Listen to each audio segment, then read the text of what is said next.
Hello friends, welcome to Roja classic. இன்னைக்கு நம்ம வீடியோவில் நல்ல ஒரு ஹெல்த்தியான ஸ்நாக்ஸ் ரெசிபி செய்ய போகிறோம். இது செய்யறதுக்கு பார்த்தீங்கன்னா ரொம்ப சுலபமாக செஞ்சிடலாம். அது மட்டும் இல்லாமல் குழந்தைங்களுக்கு ஸ்நாக்ஸாகவும் கொடுக்கலாம். மார்னிங்கில் பிரேக்ஃபாஸ்ட்டாகவும் ஒன்று ரெண்டு செஞ்சு கொடுத்தீங்கன்னா சாப்பிட்டா நல்ல ஒரு ஃபில்லிங்காக இருக்கும். இது செய்யறதுக்கு பார்த்தீங்கன்னா நான் ஒரு நூக்கல் எடுத்துருக்கிறேன். கூடவே பார்த்தீங்கன்னா ஒரு 3 முட்டை எடுத்துருக்கிறேன். இது ரெண்டுத்தையும் வச்சு ரொம்ப சிம்பிளாக ரொம்ப ஈஸியாக அந்த ஸ்நாக்ஸ் வந்து நம்ம செஞ்சிடலாம். நீங்கள் ஒரு தடவை செஞ்சு கொடுத்தீங்கன்னா பிள்ளைங்க திரும்ப செய்ய சொல்லி கேட்பாங்க. அவ்வளோ டேஸ்ட்டாக இருக்கும், நல்லா ஒரு ஹெல்த்தியாகவும் இருக்கும். இதுக்கு பார்த்தீங்கன்னா ஒரு நூக்கல் எடுத்துருக்கிறேன். அந்த நூக்கலை மேல் தோல் எடுத்துட்டு நம்ம உள்ளே இருக்கிற பகுதியை வந்து நம்ம கட் பண்ணி எடுத்துக்கலாம். நான் மேல் தோல்லாம் எடுத்துட்டேன். உள்ளே இருக்கிற பகுதியை பார்த்தீங்கன்னா கொஞ்சம் பெருசும் சிறுசுமாகவே பார்த்தீங்கன்னா நான் கட் பண்ணி எடுத்துருக்கிறேன். நான் கொஞ்சம் பெரிய பீசஸாகவே கட் செஞ்சுட்டு அந்த ஆனியன் மேஷரில் போட்டு ஒரு தடவை நான் நல்லா பொடிசாக வந்து கட் பண்ணி எடுத்துட்டேன். அடுத்து பேனில் கொஞ்சமாக எண்ணெய் சேர்த்துலாம். எண்ணெய் சேர்த்துட்டு நான் பொடியாக நறுக்கின நூக்கலை இது உள்ளே சேர்த்துட்றேன். ஆனியன் மேஷரில் போட்டோடனே பொடியாக நல்லா நறுக்கி வந்துடுச்சு. இதை வந்து நம்ம இதில் போட்டுடலாம். கூடவே பார்த்தீங்கன்னா ஒரே ஒரு வெங்காயம் இதையுமே பொடியாக நறுக்கி இதை கூட சேர்த்துடலாம்.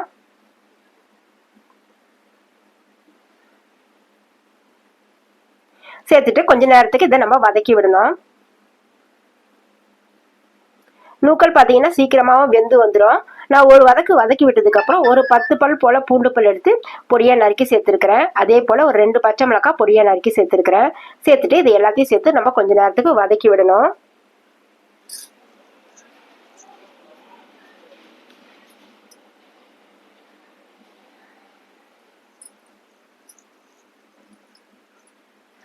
நூக்கல் பார்த்தீங்கன்னா நல்லா ஒரு பாதி அளவுக்கு மேலே நல்லா வெந்து வரணும். வெங்காயமும் பார்த்தீங்கன்னா சீக்கிரமாக வதங்கி வந்துடும். இப்போ நூக்கலோடு சேர்த்து வெங்காயம் பச்சை மிளகாய் பூண்டெல்லாம் சேர்ந்து வதங்கி வரட்டும். ஆனால் நூக்கல் வந்து நல்லா வேகணுன்றதுக்காக தான் நம்ம இதை போல் தனியாக வதக்கி எடுக்கிறோம். நூக்கல்ல வந்து சட்னி செய்யலாங்க, கூட்டு செய்யலாம், சாம்பாரும் செய்யலாம். இதை போல் ஒரு தடவை ட்ரை பண்ணி பாருங்கள். இதுவுமே நல்லாயிருக்கும். பிள்ளைங்க சாப்பிடாத பிள்ளைங்களுக்கு கூட இதை சாப்பிட வச்சிடலாம். இப்போ நல்லா வதக்கி விட்டு இது கொஞ்சம் நேரம் ஆறட்டும். அடுத்து நான் ஒரு பவுல் எடுத்துருக்கிறேன். பவுலில் பார்த்தீங்கன்னா 2 உருளைக்கிழங்கு வேக வச்சுருக்கேன். இதை வந்து மேஷால் நல்லா மேஷ் பண்ணி எடுத்துக்கலாம். அடுத்து இதில் சேர்க்கறது பார்த்தீங்கன்னா ஒரு 1/4 பங்கு அளவுக்கு, ஒரு பவுலில் ஒரு 1/4 பங்கு அளவுக்கு முட்டைக்கோசு எடுத்துருக்கிறேன். முட்டைக்கோசு இதில் சேர்த்துடலாம். கூடவே வந்து பார்த்தீங்கன்னா 1/4 ஸ்பூன் அளவுக்கு சீரகத்தூள் சேர்த்துக்கலாம். ஒரு 1/4 ஸ்பூன் அளவுக்கு மிளகுத்தூள் சேர்த்துடலாம். அதே போல் பார்த்தீங்கன்னா ஒரு 1/4 ஸ்பூன் அளவுக்கு சாட் மசாலா சேர்த்துடலாம். அடுத்து கொஞ்சமாக மஞ்சள் தூள் சேர்த்துட்டு ஒரு 1/4 ஸ்பூன் அளவுக்கு கரம் மசாலா தூள் சேர்த்துடலாம். இந்த அளவுகள்லாம் பார்த்தீங்கன்னா நீங்கள் உங்களுடைய காரத்துக்கு தகுந்த போல் நீங்கள் சேர்த்துக்கோங்க. நம்ம பச்சை மிளகாயும் மிளகுத்தூளும் சேர்த்துருக்குறோம். அதனால இது சரியா இருக்குன்றதால நான் எல்லாமே 1/4 ஸ்பூன் அளவுக்கு சேர்த்துருக்கிறேன். அடுத்து நம்ம வதக்கி வச்சிருக்கிற எல்லா பொருளையும் உள்ள சேர்த்துடலாம். சேர்த்துட்டு இதில் ஒரு 3 முட்டையை உடைச்சி சேர்த்துடலாம்.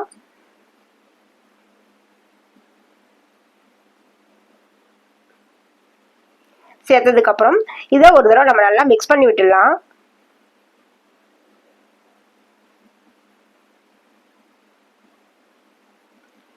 நம்ம பொதுவாக முட்டையில் கேரட்டு குடமிளகா சேர்ப்போம். ஒரு தடவை நீங்கள் நூக்கல் செஞ்சு சமைச்சு பாருங்கள், நல்லாயிருக்கும். இப்போ நான் தேவையான அளவுக்கு உப்பு சேர்த்து மறுபடியும் நான் கலந்து விடுறேன்.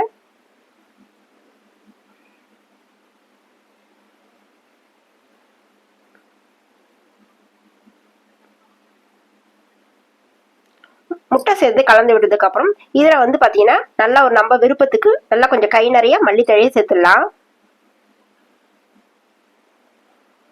சேர்த்துட்டு அதையுமே நல்லா மிக்ஸ் பண்ணி விட்டுடலாம். இதை அப்படியே பேனில் எடுத்து ஊற்றி பிள்ளைங்களுக்கு சாப்பிட கொடுத்துடலாம். நான் நல்லா ஒரு ஃபில்லிங்காக இருக்கணுன்றதுக்காக இதில் ஒரு 1/4 கப் அளவுக்கு, மெஷர்மெண்ட் கப்பில் 1/4 கப் அளவுக்கு கோதுமை மாவு சேர்த்துருக்கிறேன். நான் வந்து காய்கறியெல்லாம் நம்ம சேர்த்துருக்கோம். அதனால் ஒரு 1/4 கப் அளவுக்கு மெஷர்மெண்ட்டில் சேர்க்கும் போது பார்த்தீங்கன்னா நல்லா திக்காக வந்திருக்குது. ஒருவேளை உங்களுக்கு திக்காக வரல அப்படின்னு நீங்கள் நினச்சிங்கன்னா இன்னும் கொஞ்சம் கோதுமை மாவு சேர்த்துக்கலாம். ஆனால் வந்து நம்ம இந்த பேட்டர் பார்த்தீங்கன்னா, இந்த கலவை பார்த்தீங்கன்னா நல்லா ஒரு தளர்வாக இருக்கணும். அந்த அளவுக்கு நம்ம கலந்து விட்டுக்கணும். நான் பார்த்தீங்கன்னா இந்த அளவுக்கு கலந்து விட்டுருக்கேன். எனக்கு இன்னுமே கொஞ்சம் தளர்வாக இருக்கிற போல இருந்துச்சு. அதனால இதில் நான் கோதுமை மாவு எதுவும் சேர்க்காம கொஞ்சமாக பிரெட் கம்ஸ் நான் என்கிட்ட இருந்துச்சு. அதனால ஒரு 1/4 கப் அளவுக்கு பிரெட் கம்ஸ் இதில் சேர்த்துருக்கிறேன். பிரெட் கம்ஸ் இல்லைன்னு நினைக்கிறவங்க நீங்கள் கோதுமை மாவே சேர்த்துக்கோங்க. பிரெட் கம்ஸ் சேர்க்கும்போது பார்த்தீங்கன்னா கொஞ்சம் கிறிஸ்பியாகவும் இருக்கும், டேஸ்டாகவும் இருக்கும் சாப்பிட்றதுக்கு. பிரெட் கம்ஸ் சேர்க்கும்போது பார்த்தீங்கன்னா கொஞ்சம் நல்லா திக்காக வந்துடுச்சு. அடுத்து அடுப்பில் ஒரு பேனோ இல்லை இதை போல் தோசை தவாவோ வச்சிடலாம். வச்சுட்டு நான் தேவையான அளவுக்கு எண்ணெய் சேர்த்துருக்கிறேன். எண்ணெய் சேர்த்துட்டு கட்லட் ஷேப்ல இதை வந்து கொஞ்சமா அந்த கையில எடுத்து நம்ம வந்து இது உள்ள சேர்த்துணும். நான் கையில கொஞ்சமா எண்ணெய் தடவி அதுல இருந்து எடுத்து இதை போல ஷேப் கொடுத்து சேர்க்கிறேன். நல்லா எண்ணெய் அதிகமா வச்சு இதை முழுகிற போல எண்ணெயில பொரிச்சு எடுத்தா எண்ணெய் கொஞ்சம் அதிகமா செலவாகும். அதனால பேன்லயோ இதை போல தோசை கல்லையோ நம்ம சுட்டு எடுத்துக்கலாம். நல்ல ஒரு ஃபில்லிங்கா இருக்கும், சாப்பிட்றதுக்கு ஒன்று சாப்பிட்டாலும் போதும். ஆனா இந்த மாவு வந்து பாத்தீங்கன்னா ரொம்ப டைட்டமா இருந்துச்சுன்னா கொஞ்சம் உள்ள வேகாத போல இருக்கும். மாவு கொஞ்சம் தளர்வா இருக்கும்போது பாத்தீங்கன்னா உள்ள நல்லா சாஃப்டா வெந்து வந்திருக்கும். அதனால மாவு கொஞ்சம் தளர்வா ஆனா பக்குவத்துல நான் ரெடி பண்ணிருக்கிறேன். இப்போ ஒண்ணு ஒண்ணா எடுத்து சேர்த்துட்டு இது மேல கொஞ்சமா பட்டர் சேர்க்கிறேன். சேர்த்துட்டு கொஞ்ச நேரம் வேக விட்டு ஒரு பக்கத்துல இருந்து மறுபக்கம் திருப்பி விட்டுக்கலாம். நல்ல கமகமன்னு வாசனையான ஒரு பிரேக்ஃபாஸ்ட்னு சொல்லலாம், இல்லை ஸ்நாக்ஸ்ன்னு சொல்லலாம். ரெடி ஆயிடுச்சு. இது ஒரு 2 சாப்பிட்டாலே பார்த்தீங்கன்னா பிள்ளைங்களுக்கு நல்ல ஒரு ஃபில்லிங்காக இருக்கும். பெரியவங்க சாப்பிட்டுக்கலாம் இதை.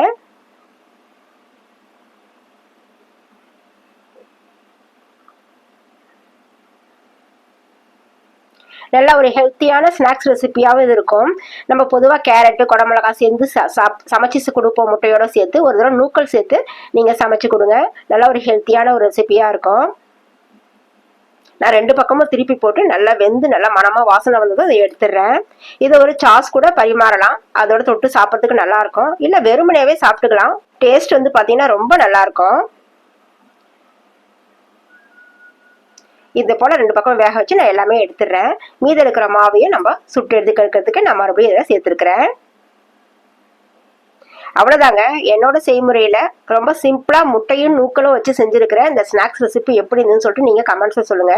உங்களுக்கு என்னோட இந்த வீடியோ பிடிச்சிருந்ததுன்னா நிறைய லைக் பண்ணுங்க, நிறைய ஷேர் பண்ணுங்க. எப்படி இருந்ததுன்னு கமெண்ட்ஸ்ல சொல்லுங்க. ரோஜா கிளாசிக் சேனலோட மற்ற வீடியோஸையும் போய் பாருங்க. உங்களுக்கு பிடிச்சிருந்ததுன்னா ரோஜா கிளாசிக் சேனலை சப்ஸ்கிரைப் பண்ணிடுங்க. நம்ம அடுத்த வீடியோல பார்க்கலாம். தேங்க்யூ.